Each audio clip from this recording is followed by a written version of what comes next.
这个老镇有一位幼稚的妈宝警长，他睡觉必须抱着一个娃娃，甚至和他亲密无间。所以当娃娃不见了，就成了小镇的头号失窃案。古德曼家贝弗利正在熬制小酱料，汤米想知道里面到底加了什么这么香。贝弗利表示这可是秘密。说到秘密，老板忽然钻了出来，带着他来到了自己的辣椒厂。不过生产辣椒不是为了贩卖，而是为了喂自己的宠物蛇。说话间，一条大长虫已经溜了出去。与此同时，篮球场上，刀锋和巴詹金斯正在打篮球。经过精密的计算，刀锋一把将球丢出了10公里开外。好不容易捡到球的刀锋发现面前冰封了一个血居人，于是决定将他带回老镇。谁知半路被人截胡了。汤米带着腌黄瓜夫人出来散步，却被鹿给咬了一口。来到医院，好不容易拔出来了，又一个趔趄摔到了楼下的海豚上面。就这样，汤米被一路带到了森林里，还遇到了那条蛇。另一边，赫曼和警长找到了浑身被涂满鬼画符的阿比盖尔。老爷子抱着罪魁祸首走了过来。警长显然不相信小狗会做这种伤天害理的事儿，喉咙里卡了个汤米的蛇蠕动到了众人面前。古德曼也赶了过来寻求帮助。刀锋跑来报案，说自己的血居人被偷了。除此之外，还有老镇床垫失窃案，警长的耳根子就没清净过。夜晚，警长站在太平间，看着阿比盖尔，难过的说：“他死了吗？”医生也难过的告诉他，他也不能算活着，他就是个娃娃。警长回到家，将阿比盖尔冲到了厕所里，但可怕的是，他又安然无恙的出现在了厕所门口。另一边，老板将血居人解冻后，安排他和同类一起在辣椒厂做苦力。贝弗利拒绝告诉老板自己的秘密配方，惨遭抓了起来。门口的刀锋看到了这一切，决定帮助贝弗利。汤米路过琳达时，对方正在剪脚指甲，看到汤米，吓得指甲飞上了天，将一座客机给击落了。好家伙，何能指甲？而汤米又被狼给卡到喉咙里了，客机坠下将他救了出来。倒霉的小汤米刚以为重获自由，转头就掉到了井里，甚至还在井里遇到了熟人。3人求救的声音被唱片公司的经纪人给看上了，准备将他们仨签约做练习生。赫曼在湖上找到了被偷走的床垫，他们被建成了一座小城堡的样子，而小偷就是里面那位性感的暹罗连体人超模小丑。在对方的招呼下，赫曼幸福地冲了过去。老妈找到了忙得不可开交的警长，将他的儿子带了过来。带狼堡的时光让他第一次体会到了为人父的温馨，但在休憩时光结束后，警长又跌入了工作的漩涡。步步紧逼的群众让他烦躁，他当场决定辞职，去森林和狼堡过日子。他将警徽和枪放到了阿比盖尔的面前，他说了再见。失去爱的人偶嫉妒主人和儿子的感情，为了报复自己的主人，拿起刀准备将他嘎掉。嫉妒让阿比盖尔跳起来就给了警长一刀。看到他穷凶极恶的模样，警长想知道是谁把他变成了这样。阿比盖尔告诉他，是你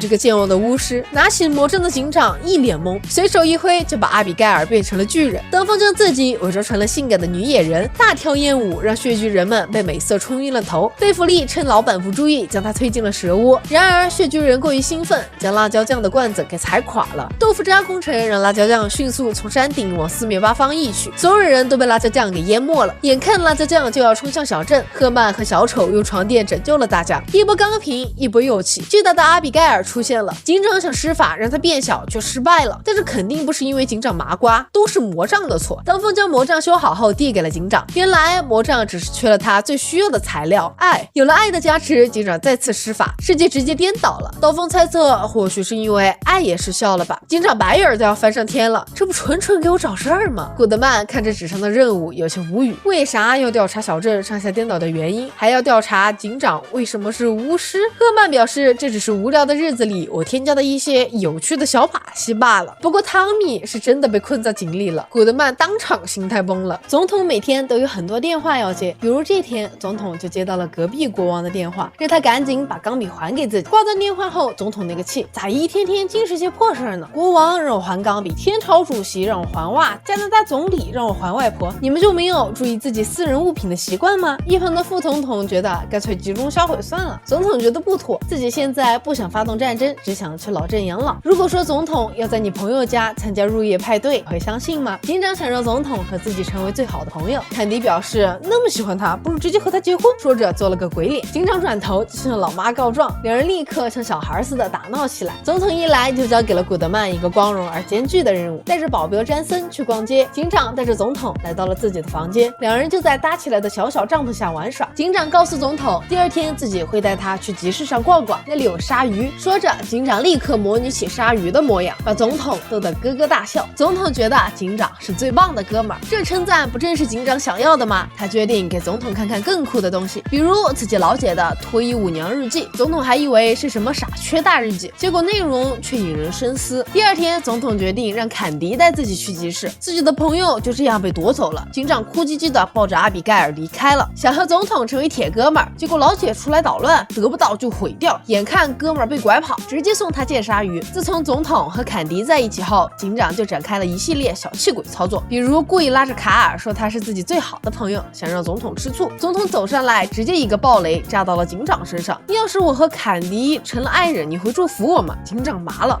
我拿你当好哥们儿，你居然想睡我姐。总统觉得坎迪很迷人，警长生气地说，只有我能说我姐迷人，一把将总统给推开了。倒霉的总统就这样跌进了鲨鱼的怀抱。将军告诉副总统，詹森赶到时只剩了一件血衣，所以你升职了。副总统立刻准备开始搞事情，但实际上总统还活着。坎迪和警长将总统和咬他的鲨鱼一起带了回来，詹森和古德曼也赶来了。一片混乱中，坎迪的日记从总统包里掉了出来，因为日记被偷看，坎迪痛哭着跑开了，而警长还在嘲讽自己的姐姐是愚蠢的脱衣舞娘。总统生气地说，你是真的坏呀兄弟。就连母亲也说，警长是个最糟糕的弟弟，现在必须去和坎迪和好。副总统来到了地下的秘密基地，里面全是些奇妙的秘密武器，他最感兴趣的还是月球上的猫。将军接到詹森的电话，将总统还活着的消息告诉了副总统。副总统为了隐瞒真相，给了将军一枪，将军的头磕到了启动按钮上。副总统决定将老这的人全部铲除。警长来到俱乐部，告诉坎迪是自己偷了他的日记，很抱歉。听到老弟的道歉，坎迪选择了原谅他。警长还告诉老姐，总统并不觉得她是一个奇怪的脱衣舞娘，甚至还想娶她，所以咱们现在去追回总统的心吧。达成和解后，众人推门看到了外面的狼藉。詹森赶过来告诉他，副总统为了稳住地位，要将老郑的大家赶尽杀绝。古德曼一枪带走了扑向警长的巨型蚊子，卡尔穿上了能把物体变成蜂蜜芥末酱的裤子，把刀云给解决了。小队赶紧朝着警长的家赶去，古德曼拖延住了大蚊子，警长和卡尔冲了进去。总统和母亲还有阿比盖尔全都被副总统绑了起来，副总统甚至嘲笑了阿比盖尔的名字。坎迪站了出来，告诉他，尽管警长很怪，但他还是我的弟弟。温情时刻还没结束，古德曼已经不敌蚊子，被戳穿了肚皮，卡尔的裤子也是一滴都没有了。众人正想等死时，坎迪出手了，他把蚊子的嘴当做了钢管，直接跳起了钢管舞，还顺手超过了总统身上的鲨鱼，丢向了副总统。副总统直接连人带脖子全被咬了，蚊子也在坎迪的一番操作下完美嗝屁，成功救下了总统后，两人话还没说两句，总统的老婆就打来了电话，坎迪的爱情还没开始就结束了。警长安慰他，反正总统也配不上你。说话间，寻找钢笔的国王来到了这里，见到坎迪，两人一见如故，跌入了爱河，立刻就展开了婚礼。警长到现在都不敢相信，老姐竟然要成为英国女王了。司仪的问题刚被回答完，几只猫带着降落伞就飞下来，一枪带走了国王。可怜的坎迪刚结婚就成了寡妇。